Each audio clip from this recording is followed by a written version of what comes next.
Kryetari i komunës së Kërçovës Aleksandar Jovanovski ka folur për situatën e krijuar pas vërshimeve që goditën qytetin, duke theksuar se ekipet komunale janë të angazhuara maksimalisht në sanimin e pasojave. Ai bëri të ditur se aktualisht po punohet intensivisht në terren për pastrimin dhe rregullimin e shtratit të lumit të Zajazit, me qëllim normalizimin e gjendjes dhe parandalimin e përmbytjeve të reja. Sipas tij, disa nga banorët e evakuuar, varësisht nga përmirësimi i kushteve atmosferike dhe siguria objekteve, do të mund të kthehen në shtëpitë e tyre në ditët në vijim.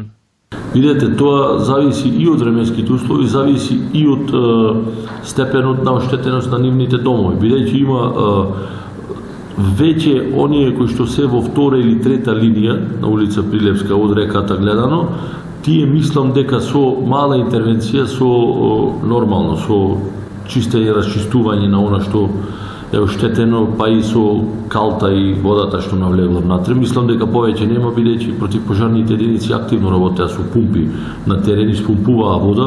Мислам дека се суви, доколку не постои пречка да се пушти струја и вода од страна на ЕВН и на комуналното предпријатие. Мислам дека оние што се најдалеку од реката веќе би можеле да почнат да си ги чистат домовите и да се прибираат. Megjithatë, Jovanovski theksoi se institucionet janë në kërkim të një zgjidhje afatgjate, veçanërisht për familje që jetojnë pranë lumit dhe që janë më të rrezikuara nga vërshimet. Ai shtoi se edhe banesat sociale që janë ndërtuar më herët nuk ofrojnë siguri të mjaftueshme për banorët. Тоа што остануваат оние кои биле во првиот ред, за кои што ќе морам да барам трајно сместување, се до решавање на проблемот на сите, бидејќи морам да нагласам цела таа населба е непланска, диво изградена и воопшто никој од нив нема ниту имотен лист, ниту па имаат некаква си дозвола за градба од локалната самоуправа, ниту пак се правени по некаков проект. Значи ќе мора апсолутно да се изнајде едно урбано решение за сите тие семејства. Минатата администрација на локалната самоуправа се обидела ги изградила тие станови со не знам, некаква си фирма од Битола, меѓутоа од она што го знам и од увидот што го направивме таму, нема струја, нема вода и нема технички прием.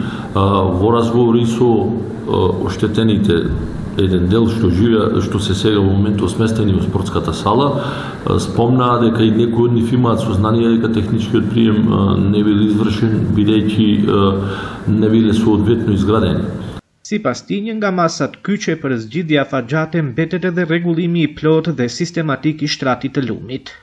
Во моментов се финишира проектот за комплетно уредување на преуредување на речното корито, значи од Горно Пашино па се до градскиот стадион да биде уредено како во сите модерни европски градови, со пешачки, велосипедски патеки, со клупи, со качења за дечиња, за пензионери, за млади. Значи тоа ќе го претвориме во едно градско шеталиште и нема да престанеме од денес па се додека не се реализира тоа.